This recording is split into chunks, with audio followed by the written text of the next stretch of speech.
Alors bonjour, moi je suis Mario Mercier et aujourd'hui on reçoit Douchka Esposito qui est une actrice, écrivaine, chanteuse d'abord, très connue en France, mais connue aussi dans toute l'Europe au complet et même en Amérique.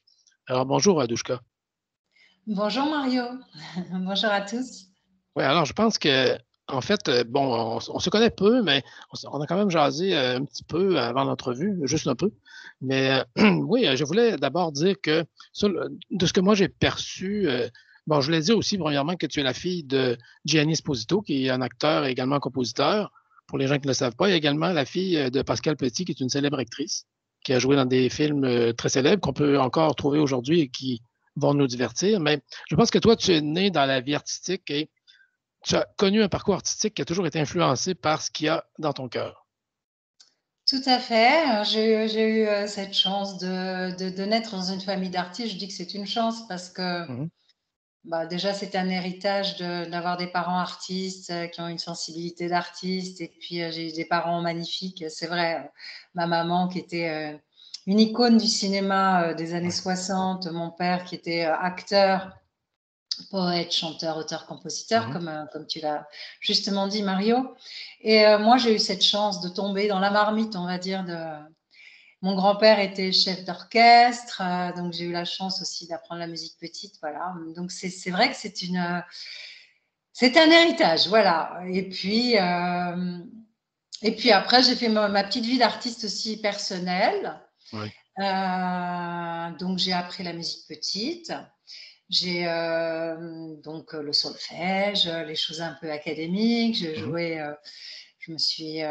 j'ai fait des instruments de musique, mais je savais pas à à l'adolescence. En fait, je savais pas si je serais devenue chanteuse, danseuse ou comédienne, tu vois. Mais Et en puis, fait, est-ce que quand tu étais adolescente, est-ce que, ben évidemment, c'est sûr que toi, tu pouvais voir toute la vie artistique qu'il y avait autour de tes parents, premièrement. Et j'imagine que ça t'a sûrement donné le goût d'être artiste et aussi sûrement que ça t'a donné l'occasion de rencontrer des personnalités très célèbres et justement de te dire, waouh, c'est formidable, j'aimerais faire partie de ça. oui, alors je te dirais c'est vrai que ben, pour moi c'était familier, on va dire, parce que depuis Mhm. petite, en fait, je voyais des photographes, je voyais, bon, parfois j'allais avec, pas souvent, mais en certains voyages avec ma maman, dans des festivals, où j'étais avec des célébrités, c'est vrai. Avec mon père, c'était plus intime. Mon père était un artiste un peu plus dans la poésie, donc il était dans des représentations Mhm. poétiques, des récitals poétiques, puisqu'il écrivait, il chantait. Et voilà, donc oui, oui, j'ai été familière avec cet univers. Et pour moi, c'était une évidence, en fait, d'être artiste. Mais quand même, c'est-à-dire c'est une évidence, c'est particulier parce que Mhm. c'est une évidence et en même temps ça ne l'est pas parce que en fait ça le devient lorsque tu as une révélation, tu Ouais. vois. Et cette révélation, elle s'est produite un jour quand j'ai rencontré le prof de chant de mon papa, qui était une grande cantatrice russe, Frida Mironovitch, et qui était une dame déjà âgée, mais qui avait une santé Ouais. extraordinaire, une grande spiritualité, qui était une amoureuse des roses. Il y avait des roses partout chez elle. C'était merveilleux. Et elle me dit alors, Bojidarka, parce que Bojidarka est mon prénom de Ouais. naissance, qui m'avait été donné par un maître spirituel, Omram Mikhaël Ivanov, qui était un grand maître philosophe, qui a écrit des centaines de conférences, et je crois aussi Mhm. qu'il est connu un petit peu au Québec. Et donc, il m'a baptisé Bojidarka. Elle me dit Bojidarka, qu'est-ce qu'avec son accent Mhm. russe, qu'est-ce que Oui. tu veux faire dans la vie? Alors, je dis, mais écoute, Frida, je ne sais pas, comédienne, danseuse, chanteuse. Alors, elle me dit, écoute, viens demain au chalet de la musique, je donne un cours de chant. Alors, j'ai dit, d'accord. J'y vais comme ça, très naïvement. Mhm. J'ai toujours chanté, je faisais du xylophone, je faisais de la flûte à bec. J'en ai fait 4 ans de la flûte à bec, un peu plus que la flûte qu'on nous dit de faire à l'école, hein. J'ai fait un petit peu de piano, tout ça, et chanté dans cette chorale magnifique où nous chantions à 4 voix des chants bulgares mystiques qui étaient extraordinaires. Et donc, j'étais familière aussi avec la musique, mais Un cours de chant, je ne connaissais pas. Et donc, je vais, et puis là, vocalise académique, tous les professeurs classiques, le grand Caruso, avant de commencer à chanter un air, a fait au moins 5 ans de vocalise. Mes professeurs me disaient toujours ça. Que le plus important pour un chanteur, c'est de faire le training par la vocalise. Et c'est vrai, je pense que c'est très important parce que ça donne un legato à la voix, ça chauffe la voix, etc., etc. Après, le soutien, ça compte aussi. Bon, je rentre dans des détails techniques qui n'ont pas lieu d'être dans mon exposé là. Mais donc, je vais à ce cours. Et donc, et là, miracolo, je commence à chanter. J'ai comme l'impression qu'il y avait un truc qui sortait de mon corps que je ne maîtrisais pas du tout. Et c'était tout à fait nouveau. Et là, tout d'un coup, je suis partie des graves aux aigus, au contreré. En plus, j'avais encore une voix d'adolescente puisque je n'avais que 15 ans. Donc, j'avais énormément encore des aigus quand on est enfant, on a des aigus fantastiques puisque les cordes vocales ne sont pas tout à fait les mêmes. Et puis, les cordes vocales descendent tout au long de la vie, il faut savoir. Donc, c'est pour ça qu'en vieillissant, on a une voix plus grave. Donc, j'avais énormément d'aigus. Je suis montée jusqu'au contreré. J'avais 3 octaves dans la voix. Elle me regarde comme ça, plus que ça, même bon. J'avais 3 octaves et demi, voire 4. Donc, elle me dit, mais vous avez été cantatrice dans une autre vie, parce qu'elle croyait à la réincarnation, etc. Je la regarde, moi, ça me dépassait. J'étais presque gênée pour les autres qui étaient là à côté de moi, parce que c'était, tu vois, c'était complètement inattendu. Et donc, j'ai commencé à travailler, et de ce jour-là, en fait, j'ai su que je voulais devenir chanteuse. Et c'était ça plus que tout. Aujourd'hui, c'est vrai que je pense que la comédie, le chant et la danse, alors la danse, c'est tellement une discipline qui demande un travail acharné de chaque jour parce que pour garder cette souplesse qui est vraiment symptomatique à la jeunesse, c'est peut-être la discipline la plus difficile sur les 3 à perdurer dans le temps parce qu'elle est extrêmement physique pour le coup, quoique le chant le soit aussi. Mais je te dirais qu'avec les années, je trouve que la musique, même si elle règne sur ma vie, mais aujourd'hui, l'expression de mon chant passe beaucoup aussi par la comédie. Et c'est vrai que la comédie, c'est merveilleux aussi. Voilà.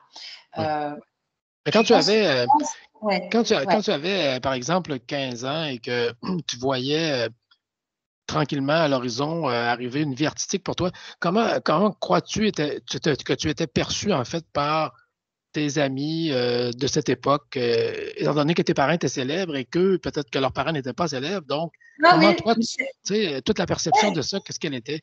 Oui, c'est une question très pertinente, tout à fait, parce qu'à l'école et au lycée, tu vois, avant même d'ailleurs que je fasse cette rencontre avec cette grande cantatrice, où j'ai commencé à travailler de ce jour-là ma voix, en fait, je chantais sur les chanteurs que j'aimais et mon père chantait avec moi au piano ces chansons poétiques merveilleuses. Mais si tu veux, c'était pas tout à fait de mon âge parce que la poésie, c'est tellement quelque chose qui mûrit avec les années et c'est tellement long à mûrir. La chanson poétique, c'est vraiment le chant de l'âme. Donc, un enfant, il est plus léger. Donc, j'appréciais presque plus un Jodassin, un Claude François que mon père qui avait des chansons merveilleuses. Et je lui ai dit, papa, aujourd'hui, il était un peu dérouté de me voir adorer Claude François ou Jodassin en particulier. C'était plus Jodassin d'ailleurs que Clo-Clo. Clo-Clo, c'était plus certaines de ses chansons, comme Le téléphone pleure, le lundi au soleil. Voilà, c'est des chansons qui faisaient bouger ou qui parlaient au cœur de l'enfant que j'étais. Et puis Jodassin, j'en étais amoureuse évidemment parce qu'il était si beau et tout ça. Et puis Sheila, alors Sheila, ça a été un coup de cœur mais phénoménal. Je connaissais toutes ses chansons par cœur, je connaissais toutes les chorégraphies par cœur. Bon, j'ai malheureusement des parents qui ont divorcé, donc je voyais ma mère les week-ends quand elle n'était pas sur des tournages et en voyage à l'international. Et je ne lui parlais que de Sheila, je lui racontais, je lui chantais les chansons. Ça veut dire que la semaine... Et alors, les enfants et mes copines, ça, c'était 1970, 69, 70, tu vois, j'avais 8 ans, 9 ans, 7 ans, par là, tu vois. J'étais une petite fille. Et après, donc jusqu'à 6e, 5e, au collège, j'ai eu le témoignage quand je suis devenue, après, beaucoup plus tardivement dans ma vie, disque d'or, enfin, tardivement, j'avais 20 ans, un témoignage d'une collégienne avec qui j'étais au lycée qui m'avait dit mais Douchka, c'était inéluctable que tu chantes parce que tu viens à la maison les jeudis après-midi, parce qu'à l'époque c'était les jeudis après-midi, les jours de congé, et tu me faisais par cœur les chorégraphies, tu me chantais Sheila, tu l'imitais parfaitement, etc. Mais tu vois, et en même temps je souffrais à l'école de cette image parce que c'était pas du harcèlement comme certains enfants vivent aujourd'hui, et c'est un drame, mon Dieu, quelle horreur, cette société d'aujourd'hui où les enfants deviennent méchants. Déjà, les enfants ne sont pas tous gentils entre eux, bon, comme les adultes d'ailleurs, hein, mais je trouve qu'avec les années, dans l'époque dans laquelle on vit, ça devient de pire en pire, puisque la violence a été quelque part démocratisée par Internet et tout ce qu'on a vu, avec des très bonnes choses et des très mauvaises choses. Donc les enfants, ils sont des éponges. Mais à l'époque, donc c'était pas du harcèlement, mais j'étais montrée du doigt. Bon, déjà, mes parents étaient végétariens. Moi, j'étais végétarienne. Alors, c'était pas du tout la mode à l'époque, hein, comme maintenant. Et du coup, si tu veux, j'ai été élevée avec le pollen de fleurs, la gelée royale, la levure de bière, les biscuits bio. Mes parents mangeaient comme ça parce qu'ils suivaient cet enseignement qui était bien en avance par rapport au niveau diététique et pour plein d'autres choses. Mais bon, on ne va pas ouvrir cette parenthèse-là maintenant. Et du coup, j'étais différente. Donc, j'allais à l'école, à la cantine, dans un collège. Et en même temps, j'avais envie de m'intégrer. C'était une école de bonnes sœurs à Notre-Dame, à Saint-Germain-en-Laye. Et en même temps, j'avais envie de m'intégrer aux autres. Mais tu sais, quand tu arrives, que tu t'appelles Bojidarka, alors je m'étais rebaptisée Douchka parce que ma maman, comme elle a vu que mon prénom était un peu difficile à porter, elle m'avait surnommée Douchka, petite, puisque c'était un surnom en fait. Doucha en russe, ça veut dire petite âme. Donc, c'était pour pas offenser ce grand maître spirituel qui m'avait baptisé. Bon, mais bon, ma tante voulait m'appeler Donatella, et moi je m'appelle Esposito. Je trouve que ça aurait été mieux pour moi. Oui, ça aurait été très italien, oui. Bah oui, mais je suis moitié italienne quand même par mon papa, donc je parle italien, donc si tu veux, je me serais sentie. Bon, aujourd'hui, j'aime beaucoup mon prénom et mon nom, puis c'est moi, ça fait partie de ma vie, mais voilà, donc ça fait partie de mon histoire, et c'est toute une histoire. Et puis Bojidarka, c'est un peu mon prénom de guerrière. Mais à l'école, c'est difficile à vivre. Alors, on t'appelle Bougie, on t'appelle Bougie. Et puis, j'arrivais à l'école, j'avais les thermos de pile-pile, tu sais, de céréales, pendant que tout le monde mangeait des langues de bœuf et tout ça. J'étais space, comme on dit. J'étais space et du coup, j'avais peu d'amis. Mais quand j'avais des amis, c'était des très bonnes amies. Voilà. Tu as grandi quand même dans une époque, moi j'appelle ça une époque dorée, parce que la fin des années 60, début des années 70, que ce soit un peu partout, mais en France particulièrement, c'était une époque florissante au niveau artistique, musique, cinéma. C'était vraiment formidable. Alors toi, tu étais déjà imprégné de ce monde-là par tes parents, donc c'était une belle source de motivation et d'inspiration aussi pour devenir une artiste. Et c'est vrai que le premier choc, tu vois, avec la poésie que j'ai eue, et je parle de choc parce que aujourd'hui, bon, je viens de finir L'encre d'aimer, qui est l'œuvre de ma vie poétique, mais j'ai commencé avec L'alchimie d'aimer, qui a été publié aux Belles Lettres en 97.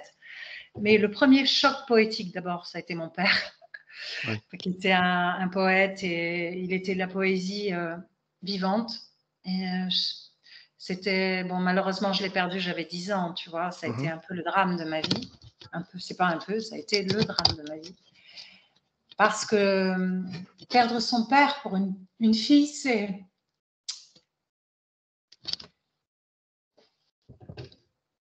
Oui, c'est perdre une part de soi, une part de sa vérité, une part de qui on est. C'est perdre la force de sa féminité. Pourquoi ? parce que le féminin a besoin du masculin Oui, pour se construire. Le masculin a besoin du féminin. oui, Une petite fille a besoin de son papa oui. pour se construire dans sa féminité. Quand je suis devenue jeune fille, d'abord j'étais plutôt jolie et j'étais seule face aux hommes et face à ma vie de femme. Mhm.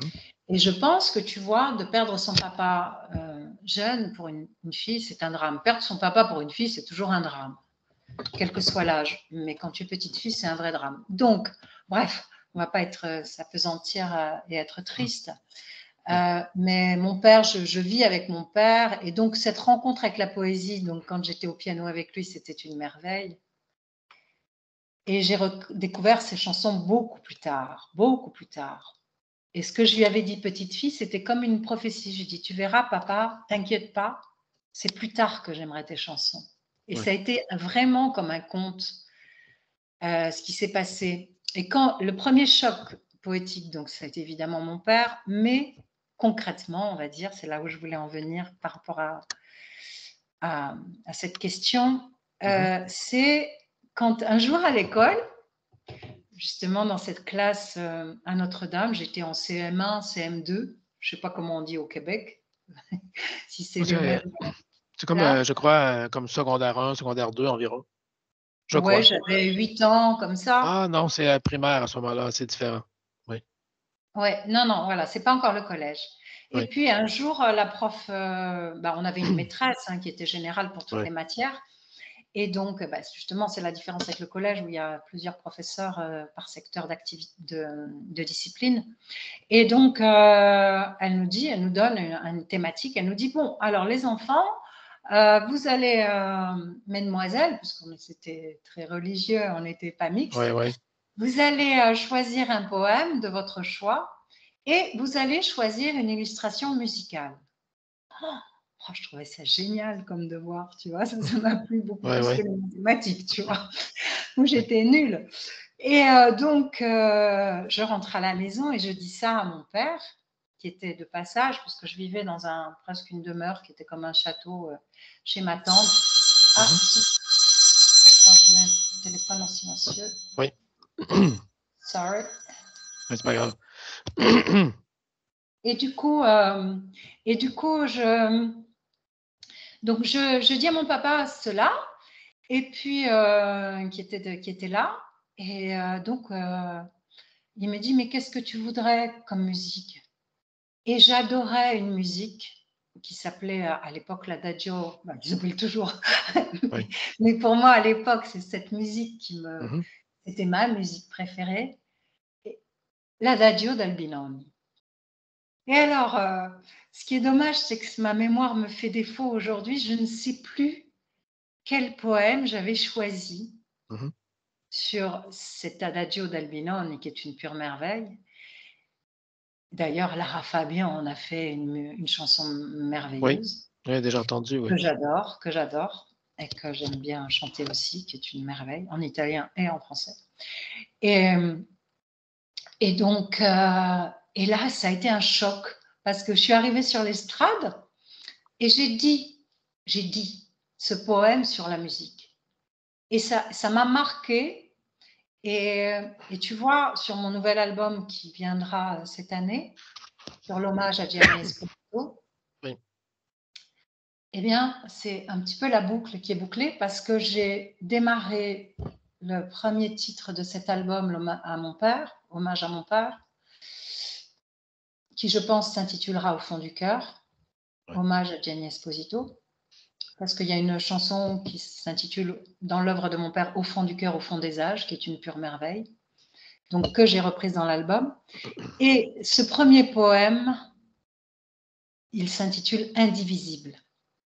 Et c'est un poème que j'écris pour mon père. On se reverra dans l'invisible, on touchera l'inaccessible, aspiré par les hurlevents de nos vies échouées sur le pont de l'indivisible. Être toi, être moi, etc. etc. Bon, bref. Et ce poème, tu vois, c'est pour ça que la vie est magique, parce que c'était pas calculé tout ça. Mhm. Mais à un moment donné, je me suis dit, quand j'ai fini mon album, là, il y a 3 ans, en fait, je me suis dit, le poème que j'ai écrit pour mon père indivisible, qui a introduit l'album, est celui qui le conclut plus haut que les étoiles. Il dit plus haut que les étoiles, où sont tous les bons dieux, là-bas vers d'autres cieux, ce clown blanc cristal, ange gardien le mien, plus haut que les étoiles, etc., etc. Eh bien, je les ai illustrés avec une musique, comme ce jour où ce professeur, cette maîtresse nous a demandé cet exercice-là. C'est pour ça que la vie, elle est faite de moments magiques intenses qui finalement comptent. C'est pas la durée qui compte, c'est l'intensité qui compte de ce que l'on vit. Et c'est pour ça que, et alors ce qui est étonnant dans cette histoire aussi, tu vois, c'est que quand j'ai fini mon album, enfin, dont j'espère on aura l'occasion de reparler, mais eh bien, parce que c'est quelque part l'aboutissement de toute ma vie finalement, ou le point de départ de quelque chose. Miraculeusement, j'ai retrouvé à illustrer ce poème qui incarnait mon père, donc le fait qu'on soit indivisible, au-delà de la mort, tu vois, que les âmes restent connectées.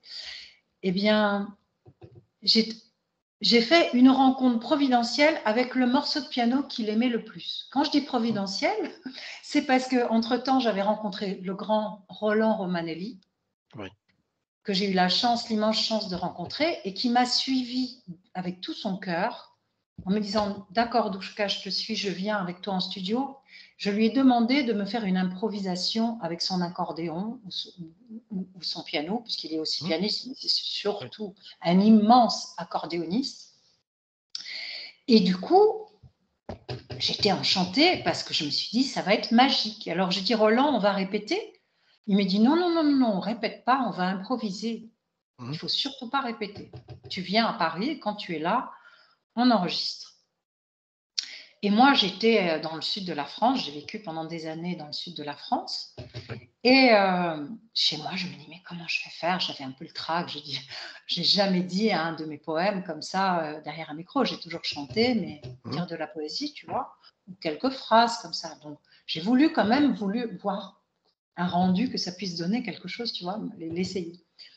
J'ai dit, tiens, je vais prendre le prélude en do de Jean-Sébastien Bach, qui était le morceau préféré de piano de mon papa, et je vais dire indivisible. Et quand je dis que c'était un miracle, c'était que chaque strophe de mon poème cadrait avec l'évolution harmonique du prélude de Bach, sans le vouloir.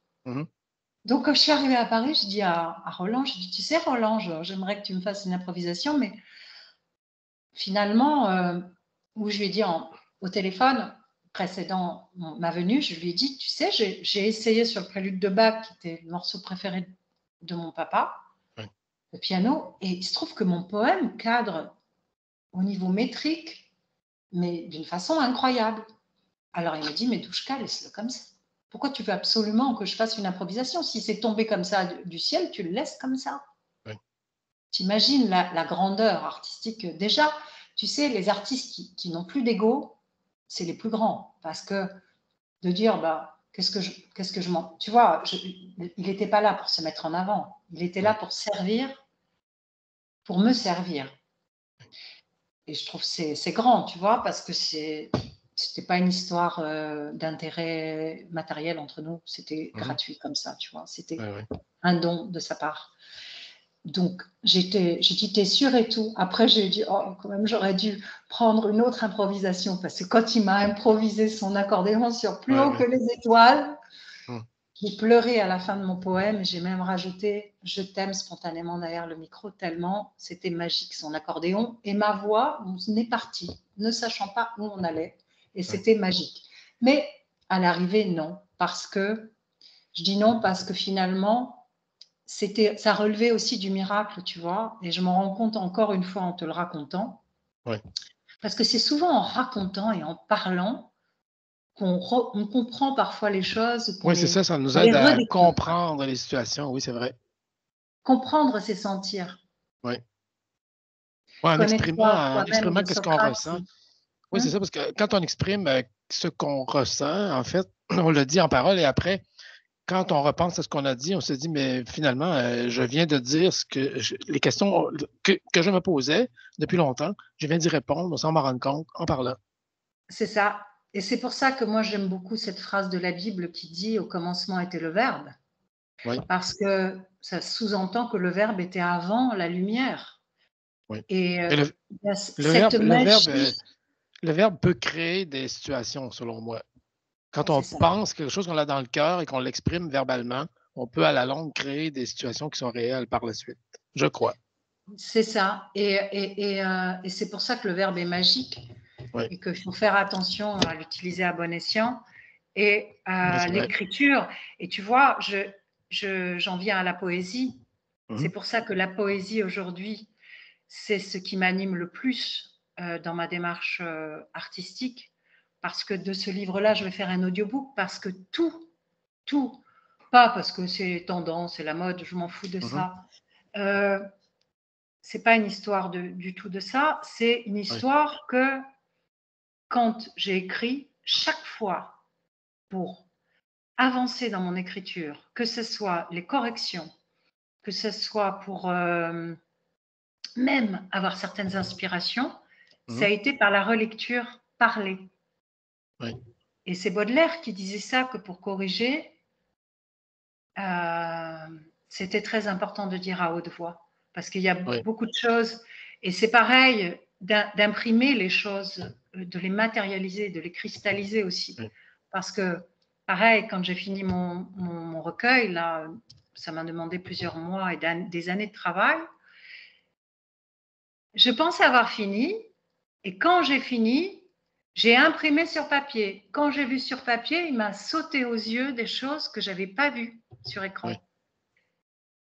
Ben, en fait, on voit, en fait, on va terminer avec ça pour aujourd'hui, mais on peut voir que ta source d'inspiration du départ revient aujourd'hui.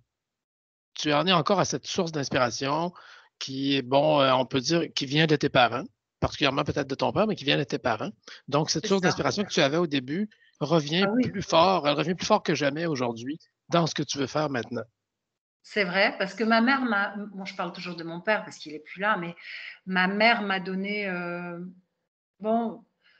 ce côté, ma mère, c'est une épicurienne, c'est une artiste, c'est une femme merveilleuse, c'est ma mère. Je vais pas dire. Une superbe actrice, c'est une magnifique actrice aussi. Tu vois, mais je veux dire, c'est une fille qui est douée, une femme qui est douée dans beaucoup de choses. C'est des dons que moi j'ai pas non plus, ou que j'ai peut-être pas travaillé, j'en sais rien. Mais je veux dire, elle fait du dessin, de la mosaïque, elle s'est intéressée. Enfin, ma mère, elle est beaucoup plus ancrée, si tu veux, que mon père. Et du coup, j'ai eu la chance de recevoir un petit peu des deux. Je dis bien la chance parce que, mon Dieu, la vie, on te donne des choses de naissance et il y a des gens qui sont beaucoup plus gâtés que d'autres. Oui. Et quelque part, tu vois, moi, j'ai beaucoup reçu. Voilà. Mais j'ai beaucoup aussi souffert en tant qu'artiste et femme, parce que j'ai eu ces drames dans ma vie, parce que je n'ai pas pu me construire à certains moments comme j'ai voulu. Mais je suis renée de tout ça. Et si je suis renée de tout ça, c'est parce que j'ai eu cette force de mes parents, cet héritage de mes parents en moi, cet amour. Et ça, c'est le plus beau des cadeaux que tu puisses avoir dans la vie. Mon Dieu, les personnes qui n'ont pas la chance d'avoir été aimées, d'avoir reçu des présents spirituels, artistiques, d'amour. Ouais. Regarde les enfants qui font de la musique, qui apprennent des langues, qui font de la poterie, qui font du dessin, qui font de la danse, qui font... Peu importe ce qu'on fait, même si on fait des maths ou peu importe ce qu'on fasse, mais qu'on le fasse avec amour et qu'on le fasse en partage avec ceux qui t'ont donné la vie, ceux qui t'encadrent et ceux qui te permettent de grandir. Quand tu as eu des choses qui t'ont été données, tôt ou tard, la vie, où tu te dois de le faire fructifier. Voilà. Oui. Moi, c'est mon destin. J'ai aucun mérite, Mario. Aucun mérite. C'est mon destin. En tout cas, et ce qui m'a donné beaucoup de force jusqu'à aujourd'hui, c'est mes enfants, bien sûr, et le public. Parce que le public ne m'a jamais quitté. Et je le dis dans une chanson qui s'intitule Bojidarka, où je dis sur le refrain que j'ai écrit, qui dit « Femme dans le chant d'un ange, tellement loin de la fange, une guerrière de lumière, dans le feu des terres, amoureuse des hommes, que Dieu me le pardonne, être qui je suis, Bojidarka. » Et je dis à un moment donné dans le pont « Vous ne m'avez jamais quitté, ma plus belle étoile, ma meilleure amie. » Et c'est pour ça, tu vois, qu'aujourd'hui, c'est ça qui m'a toujours donné envie de rester, parce que l'amour que j'ai reçu du public, il a été incommensurable quand j'étais sur scène. La lumière que j'ai donnée, j'ai fait comme j'ai pu, parce qu'on est juste un canal, les artistes, finalement. On reçoit et on donne. Après, voilà. La vie d'un artiste, c'est souvent compliqué. Oui. Il y a... Oui, en fait, on va conclure pour aujourd'hui. Et moi, oui, parce ce que que je parce que qu'est-ce que j'aimerais, c'est que la prochaine fois, bon, évidemment, on va revenir sur cela, sur tes sources d'inspiration, mais on va davantage se diriger vers tes projets actuels et en faire un lien avec tout ce point de départ, finalement, qui est toujours là et qui t'inspire toujours encore aujourd'hui. Donc, c'est normal qu'on revienne sur ça et qu'on revienne sur ce qui t'a bâti, ce qui t'a créé, finalement. Merci en tout cas de cette lumière, de cette interview intéressante, parce qu'on a rarement ta démarche est très généreuse, parce que savoir aller vers les autres avec l'intérêt de ce qu'ils sont vraiment, il y a peu de gens qui ont cette démarche dans notre métier, ou qui ont le temps, ou qui se donnent la liberté de le faire. Donc bravo, parce que c'est intéressant de pouvoir s'exprimer, et tu as des questions qui permettent de cette en ouverture à cet angle, en tout cas. Merci beaucoup. Oui, en tout Merci cas, à tous pour ceux qui ont suivi sois prête, parce que la la petite aventure. La prochaine fois, on ira plus en profondeur encore, donc ce sera plus captivant, mais plus émouvant. Alors, je te remercie. À bientôt. Prisca. Oui, on se reverra bientôt. Merci. Bye. Ciao, ciao, ciao.